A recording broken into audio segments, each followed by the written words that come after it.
નમસ્કાર મિત્રો, સીધું ને સચના એપિસોડમાં આપણી સાથે રાજેશ સોની જોડાયા છે. રાજેશભાઈ ગુજરાત કોંગ્રેસના મહામંત્રી છે અને અમદાવાદમાં વસે છે. રાજેશભાઈનું સ્વાગત છે.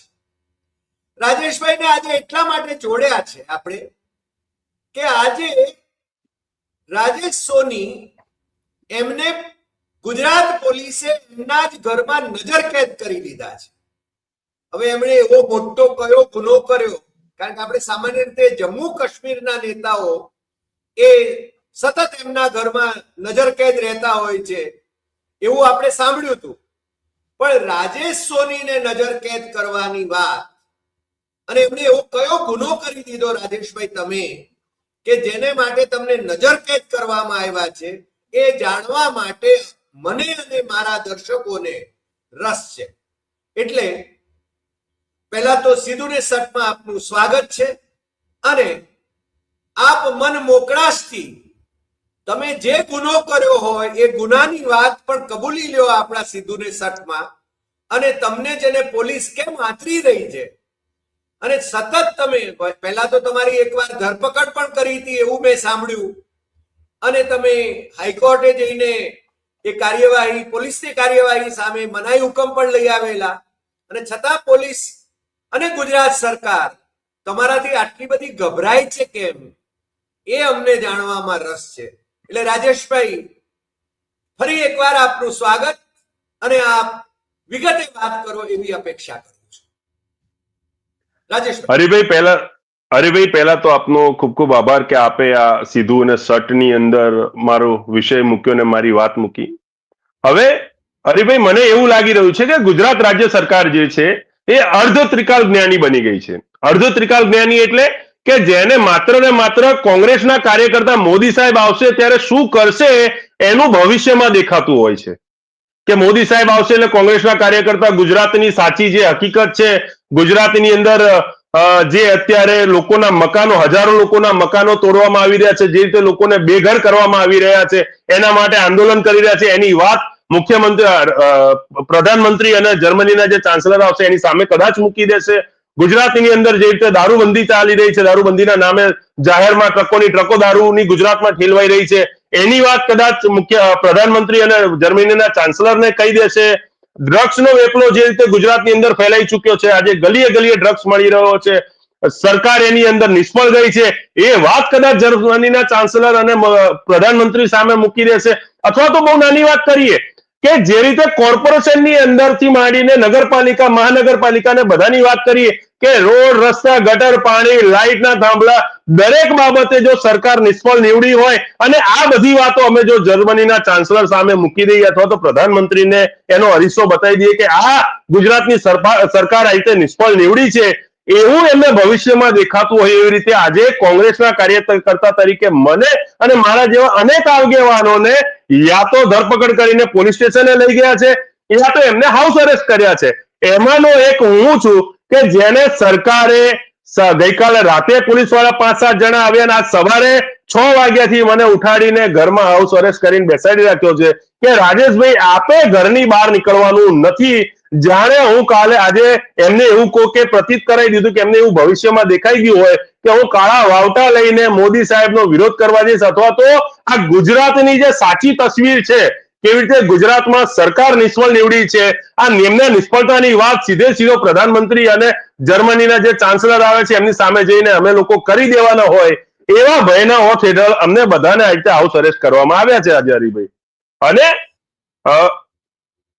જે આપ કહેતા હતા કે મને એક બીજો પ્રશ્ન થાય છે, કારણ કે બંધારણે આપણને વિરોધ દેખાવો કરવા માટેનો અધિકાર આપ્યો છે, અને મેં જોયું છે કે કોંગ્રેસના સૌથી મજબૂત એવા વડાપ્રધાન શ્રીમતી ઇન્દિરા ગાંધી હતા, ત્યારે પણ એમની સામે જેને એ જ્યારે ક્યાંય જાય અને આ જનસંઘ વાળા જેનો નવો અવતાર ભારતીય જનતા પાર્ટી છે, એ લોકો કાળા વાવટા લઈને પહોંચી જતા હતા અને ઇન્દિરા ગાંધી એમને બરાબર સાંભળતા હતા.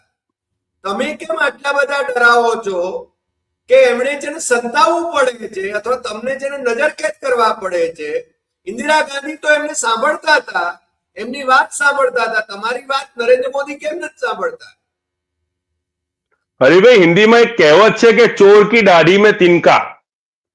એટલે ઇન્દિરા ગાંધીના સમયની અંદર તો ઇન્દિરા ગાંધીજી જાહેરમાં એકદમ પારદર્શિકતાથી રાજ્ય દેશ ચલાવતા હતા અને એની અંદર દરેક વસ્તુઓ જાહેરમાં તમે પૂછી શકો, તમે બોલી શકો એવો અધિકાર હતો. ઇવન તો હું તો, તમે ઇન્દિરાજીની વાત કરો છો, હું તો પહેલા વડાપ્રધાન નહેરુજીની વાત કરું, ત્યારબાદ ઇન્દિરાજીની વાત કરું, ત્યારબાદ છેલ્લે મનમોહનસિંહની સરકારજીની વાત કરું કે જ્યારે પણ તમારે કોઈ વાત કેવી હોય કોંગ્રેસના સમયની અંદર તમે તમારી વાત કહી શકતા, તમે તમારો વિરોધ નોંધાવી શકતા હતા અને કોંગ્રેસ સાંભળતી હતી. અને આજના અમારા રાહુલ ગાંધીજીની હું વાત કરું, રાહુલ ગાંધીજીએ ભારત જોડો યાત્રા શરૂ કરી કેરલાથી લઈને કન્યાકુમારી, કાશ્મીર સુધી. એ આખી યાત્રામાં લોકોને સાંભળ્યા છે, લોકોએ વિરોધ કર્યો, લોકોએ વાત કરી. ભારતીય જનતા પાર્ટીના કાર્યકર્તાઓ પોતાના શું કે કાળા વાવટા લઈને ફર્યા અને એવા રાજ્યોમાં જ ફર્યા કે જ્યાં કોંગ્રેસની સરકાર હતી, તો પણ એમને એમની વાત રજૂ કરવા માટે, એમની પીડા રજૂ કરવા માટેની કોંગ્રેસ પાર્ટીની સરકારે, કોંગ્રેસ પાર્ટીના આગેવાનો, કોંગ્રેસ પાર્ટીના અમારા નેતાઓએ એમને તક આપી, એમને સાંભળ્યા. પણ પેલું મેં કીધું એટલે ચોર કી દાઢી મેં તિનકા. હવે રાજ્યની અંદર 2014 થી અને ગુજરાતની અંદર 1998 થી ભારતીય જનતા પાર્ટીની સરકાર છે ને ભારતીય જનતા પાર્ટીની સરકારની અંદર કેટલો સારો ભ્રષ્ટાચાર ચાલે છે એ આપણે જોઈ રહ્યા છે. કેટલું સારું શિસ્તબદ્ધ રીતે કાયદો વ્યવસ્થા ચાલી રહ્યા છે આપણે જોઈ રહ્યા છે. કેટલું સારી રીતે સામાન્ય તંત્ર ચાલી રહ્યું છે આપણે જોઈ રહ્યા છીએ. હરીભાઈ, હવે આ બધા તંત્રની વાત જો જાહેરમાં કોંગ્રેસના કાર્યકર્તાઓ ખુલ્લી પાડે, પ્રજાને તો ખબર જ છે, પણ તેમ છતાં જો કોંગ્રેસના કાર્યકર્તાઓ આ બધી વાત કરે તો ક્યાંય ને ક્યાંય સરકારની આબરૂ જતી હોય એવું સરકારને લાગે છે. હાલાકી સરકારની આબરૂ તો બહુ પહેલા જતી રહી છે, કારણ કે તમે રોડ રસ્તા ના આપી શકો, તમે પાણીની લાઈનો ના આપી શકો, તમે લાઇટના થાંભલા ના આપી શકો, તમે ગુજરાતની અંદર દારૂબંધી, ડ્રગ્સની બંધીની વાત કરો અને તમે આ અટકાવી ના શકો. અને બહુ મોટી વાત કાયદાની. અરે ભાઈ, થોડા સમય પહેલા આપણે મોટા પેપરમાં જોયું હતું કે લબરમુછિયા છોકરાઓ રાજ્યમાં જાહેરમાં રોડ પર આતંક મચાવે. એક લબરમુછિયો છોકરો સુરતની દીકરીના ગળે ચાકુ મૂકીને એમ કે તારે પ્રેમ કરવો પડશે, નહીં તો તારી હું હત્યા કરીશ. એ દીકરીની એને હત્યા કરી નાખી. ક્રાઇમ બ્રાન્ચે 332 ગેંગોનો સફાયો કર્યો એવું દિવ્ય ભાસ્કરની અંદર જાહેરાત આપી. તો સાહેબ પૂછવું છે, 30 વર્ષની અંદર આ 332 ગેંગો બની, તો 32 ગેંગો બની તો કાયદો વ્યવસ્થાની આ નિષ્ફળતા જ હતી ને. હવે આવી બધી નિષ્ફળતાઓ છુપાવવા માટે કોંગ્રેસના કાર્યકર્તાઓને હાઉસ અરેસ્ટ કરવા, પોતાની વાત સાંભળવા ના દેવી અને પોતાની વાત કરે તો વાત કરતા અટકાવવા, આ ભારતીય જનતા પાર્ટીની રીતિ-નીતિ છે અને એનાથી જ આગળ ચાલી રહ્યા છે. ને આપણે આ તો રાજ્યની વાત કરી, દેશની અંદર હરિભાઈ આપણે જોઈએ તો ઈડી, સીબીઆઈ આ બધી સંસ્થાઓનો કેવી રીતે દુરુપયોગ થાય છે આપણે નથી જાણતા. એનસીપી ની આપણે મહારાષ્ટ્રની એક નાનકડી ચર્ચા કરીએ.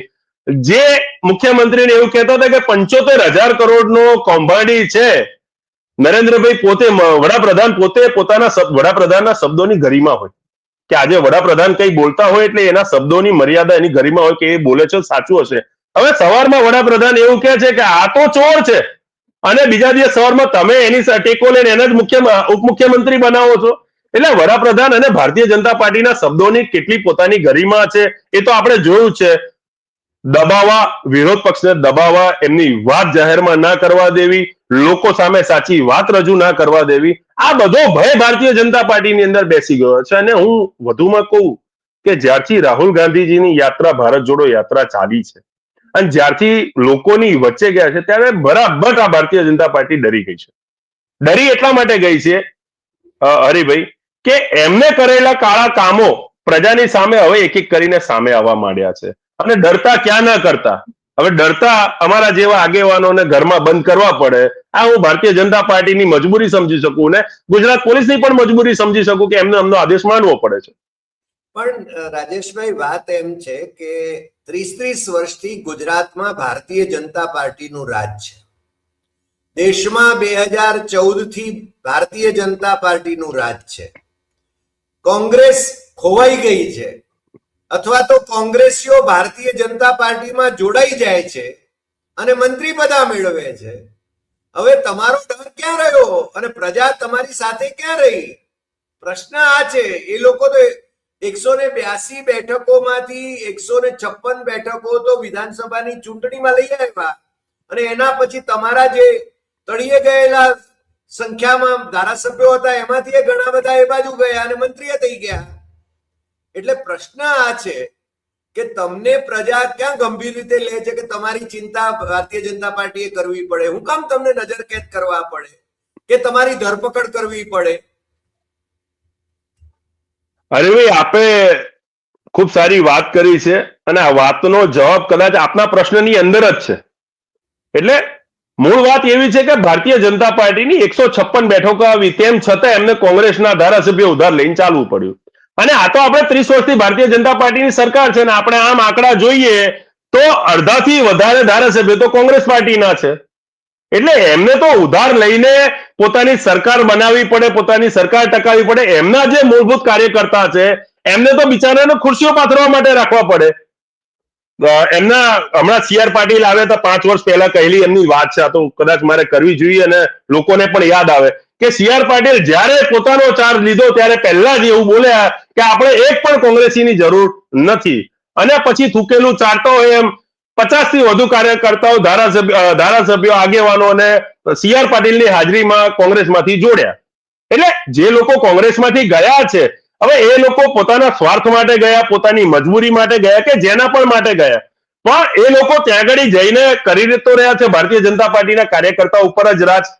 હવે રહી વાત કોંગ્રેસની કે કોંગ્રેસ સાથે પ્રજા છે કે કેમ, કોંગ્રેસની આ લોકોને આટલી ચિંતા છે કે કેમ, હવે આપણે એની ઉપર આવીએ તો હરિભાઈ ખરા અર્થની અંદર જો આપણે વાત કરીએ, જો કોંગ્રેસના કાર્યકર્તાઓની પ્રજાની વચ્ચે વાત ના હોય, પ્રજાની વચ્ચે કોંગ્રેસના કાર્યકર્તા ના લડતા હોય, તો આજે ભારતીય જનતા પાર્ટીને શાના માટે મારા જેવા એક નાના કાર્યકર્તાની ઘરની અંદર એમને હાઉસ અરેસ્ટ કરવા પડે?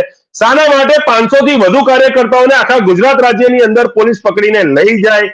શાના માટે મારા જેવા અનેક કાર્યકર્તાઓ, હું જિગ્નેશ મેવાણીની વાત કરું, હું હિતેન્દ્ર પીઠડિયાની વાત કરું, હું અમિત ડોક્ટર નાયકની વાત કરું, હું એવા અનેક કાર્યકર્તાઓની વાત કરી શકું છું કે જેની ઉપર છેલ્લા ગયા 1-2 વર્ષની અંદર મોટા મોટા કેસો કરવામાં આવ્યા છે. મારી ઉપર તો જે ફરિયાદ કરવામાં આવી હરિભાઈ, એમાં તો લાઈફ ટાઈમ પ્રિઝનમેન્ટની કલમ દાખલ કરવામાં આવી છે. મારો વાક તો એટલો હતો કે મેં રાહુલજીની પોસ્ટ શેર કરી હતી. મારો વાક તો એટલો હતો કે મેં સૈનિકોને ઓપરેશન સિંદૂરનો અધિકાર મળે, એમને શ્રેય મળે એવી વાત કરી હતી. ચાલો, આ આખો કેસ તો હાઈકોર્ટની એમની અંદર છે એટલે હું વધારે એની પર વાત નહીં કરું. પણ વધુમાં તમને કહું કે ગુજરાત નામદાર હાઈકોર્ટે આ કેસની અંદર મને સ્ટે આપેલો છે, નીચેની કોર્ટે મને જામીન આપ્યા છે, તો રાજ્ય સરકારને કોંગ્રેસના કાર્યકર્તાની એવી તો શું ચિંતા થઈ ગઈ કે એના જામીન રદ કરવા માટે હાઈકોર્ટમાં પિટિશન ફાઇલ કરવી પડી? અને એ જાણે છે કે આ હાઈકોર્ટના જામીન કદાચ માનલો રદ થાય, કે હાઈકોર્ટ પિટિશન કદાચ મારા જામીન રદ કરે કે ના કરે, હું હાઈકોર્ટના સ્ટેના પ્રોટેક્શન હેઠળ છું. કોઈ તર્ક બનતો નથી કે એને તમે હાઈકોર્ટમાં પિટિશન ફાઇલ કરીને મારા જામીન રદ કરવા માટે જો. અરે ચલો, ગયા તમે, એની પણ મને કઈ ચિંતા નથી. તમે જાઓ, અમને કાયદાની ઉપર પૂરેપૂરો હજી પણ અમારો વિશ્વાસ અમારા સંવિધાનની અંદર છે, અમને કાયદા ઉપર પૂરો ભરોસો છે.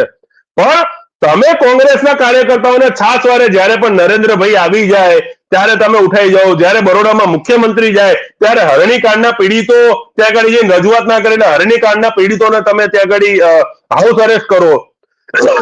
જ્યારે પણ મોરબી જાય ત્યારે મોરબી કાંડના જે પીડિતો હતા એ લોકોને હાઉસ અરેસ્ટ કરે. જ્યારે પણ સૌરાષ્ટ્રની યાત્રામાં જાય, જ્યારે ખેડૂત આગેવાન અમારા પાલભાઈ આંબલિયા હોય કે બીજા આગેવાનો હોય, ત્યારે એ લોકોને તમે હાઉસ અરેસ્ટ કરો. જો કોંગ્રેસના કાર્યકર્તાઓની તમને ચિંતા નથી અને તમે ખરેખર એવું માનો છો કે કોંગ્રેસ પ્રજા વચ્ચે નથી, તો તમારે શું જરૂર છે ભાઈ કોંગ્રેસના કાર્યકર્તાઓને હાઉસ અરેસ્ટ કરવાની, ડિટેન કરવાની, જેલમાં નાખવાની, કેસો કરવાની? છોડી દો ને પ્રજાની ઉપર. પ્રજા હોશિયાર જ છે, પ્રજા નિર્ણય કરશે એમને શું કરવો હોય. તમને શાની ચિંતા છે? આ પ્રશ્નો તો ભારતીય જનતા પાર્ટીને આપણે પૂછી શકીએ કે ભાઈ તમને શું ચિંતા છે, જરા તમે એનો ખુલાસો કરી દો આજે. રાજેશભાઈ, એમને જો પ્રજા તો એમની સાથે છે નહીં તો 156 બેઠકો કઈ રીતે મળે? પ્રજા એમની સાથે છે એટલે નરેન્દ્રભાઈ લંગડાતા પણ ત્રીજી વખત વડાપ્રધાન બન્યા છે. પ્રજા એમની સાથે છે. તમે એમ કહો છો કે ઈડી, સીબીઆઈ, ઇન્કમટેક્સ એનો દુરુપયોગ કરે છે, આપણે જોઈએ છીએ. પણ મમતા દીદી જે રીતે ફાઇટ કરે છે, કે ધારો કે રાહુલ ગાંધી જે રીતે ફાઇટ કરે છે, કોંગ્રેસના તમારા નેતાઓ એ જ બળુકાઈથી એ જ રીતે એ કેમ ફાઇટ નથી કરતા અને એ દૂધ અને દહીં બંનેમાં શું કામ પગ રાખે છે? મને એ જ સમજાતું નથી. અરે ભાઈ, કોંગ્રેસના જે દૂધ અને દહીંમાં પગ મૂકવાવાળા નેતાઓ હતા, એ નેતાઓને તો રાહુલજી પોતે કીધું કે લંગડા ઘોડાઓને સાઈડમાં કરીશું અને એમને મોકલે. અને મોટા ભાગના નેતાઓ હું માનું છું ભારતીય જનતા પાર્ટીમાં જોડાઈ ગયા છે. હવે કોંગ્રેસમાં એવા નેતાઓ નથી બચ્યા કે જે દૂધ અને દહીંમાં પગ રાખે. એટલે હવે જે કોંગ્રેસની અંદર અત્યારે બચ્યું છે ને એ લડાઈ કરવા વાળો માણસ બચ્યો છે, પ્રજા માટે લડવા વાળો માણસ બચ્યો છે, કે પ્રજા માટે લડે એવા નેતાઓ બચ્યા છે કોંગ્રેસમાં. હવે હું નથી માનતો કે કોંગ્રેસમાં એક પણ એવો નેતા બચ્યો છે જે દૂધ અને દહીંમાં પગ રાખતો હોય. વધુમાં ભારતીય જનતા પાર્ટીની સરકાર બની રહી છે. આપે કીધું કે 156 સીટ સુધી પહોંચ્યા, એનાથી પહેલા 30 વર્ષથી સતત જીતતા આવે છે. ચોક્કસ એ લોકો 30 વર્ષથી જીતતા આવે છે હરીભાઈ, એમાં કોઈ મારા ના પાડવાથી કે કરવાથી કોઈ એક્સક્યુઝ આપવાથી નહીં. થોડુંક અમે પણ સમજીએ છીએ કે અમારી પણ ક્યાંક કમી. તમે જે રીતે કીધું રાખવા પગ રાખવા વાળા જે નેતાઓ હતા એ નેતાઓના લીધે પણ અમે ક્યાંક ક્યાંય હારતા હતા. પણ સાથે સાથે વોટ ચોરીનો જે મુદ્દો આખા દેશની અંદર ગુંજ્યો છે એ પણ તો સાચો છે. 72 લાખ વોટર્સ ખોટા હતા, ડુપ્લિકેટ હતા, મરી ગયા હતા, તો એમના નામ ખોટા હતા. એવું ચૂંટણી પંચે પણ ગુજરાતમાં સ્વીકાર્યું છે કે 72 લાખ વોટરો ગુજરાતની અંદર ખોટા હતા. અને હરિભાઈ, જો ચૂંટણી પંચ પોતે આવું સ્વીકારતું હોય કે 72 લાખ ખોટા વોટર ગુજરાતની અંદર હતા, તો હવે તમે એવું માની શકો કે જે પરિણામો આવ્યા છે એ સાચા અને નિષ્પક્ષ ચૂંટણી સાથે થયેલા હતા. એટલે આ ઘણી બધી વસ્તુ ચૂંટણી પંચ પોતાની વાતમાં જ કહે. અરે આ તો CR પાટીલે પોતાની લોકસભાનો એક આંકડો અમારા પ્રદેશ પ્રમુખ અમિત ચાવડાએ મૂક્યો હતો કે એની અંદર 1,27,000 ડુપ્લિકેટ વોટર્સ હતા.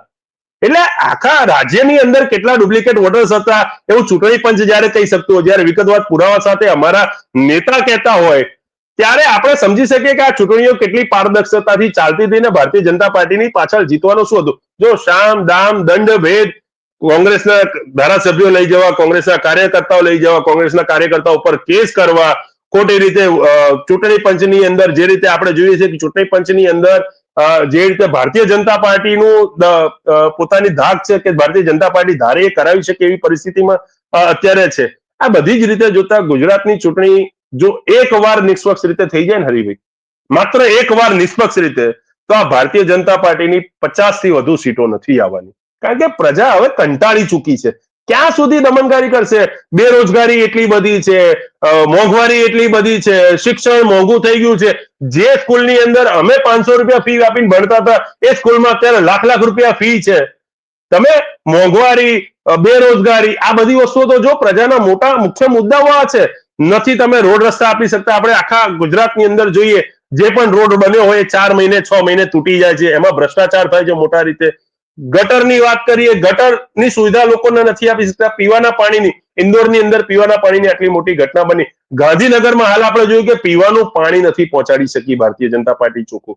નળ સે જળ યોજનાની વાત કરી, અડધા જે મેટ્રો સિટી કહેવાય ને અડધી હરિભાઈ, અડધી મેટ્રો સિટીની અંદર નળ સે જળ પણ નથી પહોંચાડી શક્યા, પાણી લોકોના ઘરે નથી આપી શકતા. એટલે પ્રજા ત્રાહિમામ પોકારી ચૂકી છે. માત્ર ને માત્ર વાત આટલી છે કે એકવાર ચૂંટણી નિષ્પક્ષ રીતે થઈ જાય પછી દેખાડી દઈએ. બાકી અમે તો સંઘર્ષ માટે તૈયાર જ છીએ, અમે લડવા માટે તૈયાર જ છે, અને જ્યાં સુધી જીવ છે ત્યાં સુધી લડવાના છીએ. અમે તો કોંગ્રેસી છીએ હરિભાઈ, સાચા કોંગ્રેસી. અમે તો અંગ્રેજો સામે લડતા હતા, અંગ્રેજોને મારીને ભગાડ્યા, દેશ છોડાવડાવ્યું. આ તો હવે એમનો છાંટો નથી ભારતીય જનતા પાર્ટી વાળા. પણ ઠીક, ઇતિહાસનો એવો સમય છે, થોડો નબળો સમય છે, આ પણ જશે અને આ લોકોને પણ અમે હરાવીશું. 2027માં તમે ગુજરાતમાં શાસન કરતા હશો એવી ગુલબાંગો રાહુલ ગાંધીએ ગરજી હતી, અને હવે તમારે, મને લાગે છે કે અહીંયા તમારા જ નેતાઓ એમ કહેવા માંડ્યા છે કે ના, એ હવે જેને શક્ય નથી, તો તમે કઈ રીતે જીતવાના? આ પ્રશ્ન તો રહે જ છે ને. 2027માં કોંગ્રેસ પાર્ટીની સરકાર બનશે એવું માન્ય રાહુલ ગાંધીજીએ લોકસભાના પટલ ઉપરથી કહ્યું હતું. એ કહ્યું એની પાછળના બહુ મોટા કારણો છે. એમને કોંગ્રેસના એક નાના કાર્યકર્તા ઉપર વિશ્વાસ દાખવ્યો છે કે એક નાનો કાર્યકર્તા લોકોના પ્રશ્નો માટે લડે. ગુજરાતની જે પરિસ્થિતિ છે એ જોઈને, મેં અગાઉ મારી વાતમાં કીધું કે રીતે મોંઘવારી, બેરોજગારી, તમામ વસ્તુઓને લઈને ગુજરાતની પ્રજા ત્રસ્ત થઈ ગઈ ચૂકી છે. ત્યારે એમને એક આહવાન કર્યું છે નાના નાના કાર્યકર્તાઓને, મોટા નેતાઓને, કે તમે પ્રજાના પ્રશ્ન માટે લડો, આ પ્રજા તમને સત્તા અપાવશે. ને એમને તેમના ભાષણમાં કહ્યું તમે કઈ ના કરો, માત્ર ને માત્ર પ્રજાના પ્રશ્નો માટે લડો, આ પ્રજા તમને સત્તા આપી દેશે. કારણ કે પ્રજા તો હવે આ લોકોથી કંટાળી જ છે, અને આનો જ પરિણામ છે. આપણે અમારા કોંગ્રેસમાં તમે જોયું હશે, સંગઠન સર્જન તરીકે આખું અભિયાન ચાલ્યું, એમાં પ્રમુખો નવા મુકાયા, નવું થયું. સંગઠનની અંદર સારું કામ થયું, આંદોલન કરતા તમે જુઓ હવે કે આંદોલનની એટલી બધી ફ્રીક્વન્સી વધી રહી છે. અમારા પ્રદેશ પ્રમુખ ગુજરાતની યાત્રા, આખા ગુજરાતની યાત્રા કરી રહ્યા છે, લોકોના ઘરે ઘરે જઈ રહ્યા છે. આ રાહુલ ગાંધીજીનો વિશ્વાસ છે ગુજરાત કોંગ્રેસના કાર્યકર્તાઓ ઉપર, અને અમે આ વિશ્વાસને ખરો કરવા માટે જે કરવું પડે એ કરીશું. અમારા માટે આ ડુ એન્ડ અમે લડીશું અને બહુ મજબૂતીથી લડીશું. ભૂતોના ભવિષ્ય ચૂંટણી લડી હોય એ રીતે ચૂંટણી લડતી તમને દેખાશે, અને પ્રજાના પ્રશ્નો સટીક રીતે, તાર્કિક રીતે લોકોની સામે અને આપ સૌની સામે મુક્તિ પણ દેખાશે અને એના માટે લડતી પણ દેખાશે. અને 2027માં 100% અમે લોકો સરકાર બનાવીશું, અને અમારા નેતાએ જે અમારામાં વિશ્વાસ મૂક્યો છે એ વિશ્વાસને અમે સાર્થક કરીને બતાવીશું. આશા રાખીએ કે તમારું સ્વપ્ન એ સાકાર થાય.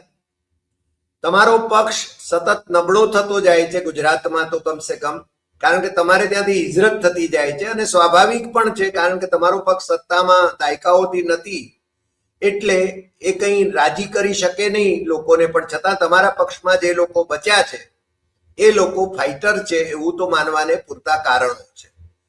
2027ની ચૂંટણી બહુ દૂર નથી, અને અત્યારથી ભારતીય જનતા પાર્ટી એની તૈયારી કરી રહી છે કે ચૂંટણી કઈ રીતે જીતી શકાય. સામ દામ દંડ ભેદ, અને તમારે સામે પૂર તરવાનું છે.